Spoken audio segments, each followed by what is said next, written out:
বিসমিল্লাহির রহমানির রহিম। আজ আমরা চলে আসলাম প্রচণ্ড শীতের ভিতরে চরডাঙ্গা বাজারে। আজ দেখাবো চরডাঙ্গা বাজারে সকালবেলার পরিস্থিতি।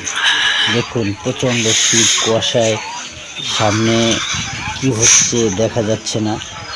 আমরা চরডাঙ্গা মেন নিচের বাজার থেকে আস্তে আস্তে আমরা উপরের বাজারে যাব, যেখানে মাছ, কাঁচা সবজি এবং তরতাজা সব ধরনের সবজি পাওয়া যায়।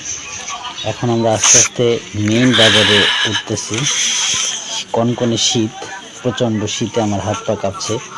তারপরও আমি আপনাদেরকে সকালের বাজার, চরডাঙ্গা বাজার দেখানোর চেষ্টা করব সকালে কি কি পাওয়া যায়। এই দেখুন, তরতাজা কিছু লাউ আমার হাতের ডান পাশেই আমি রেখে যাচ্ছি। আরও পুঁই শাক আছে। এই পাশে আবার পরোটার জন্য আমাদের রাজীবের দোকান আছে।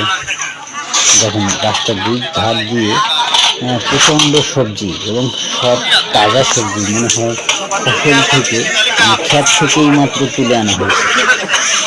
এপাশে বই বিক্রি করছে, এটা আপেল ফুল, ওইটা নিজেই চাষ করছে, নিজে চাষ করে নিজেই বিক্রি করছে। পাশে দেখুন আছে, আবার দেখেন বড়ই হিসাবে দামও কিন্তু অনেক কম।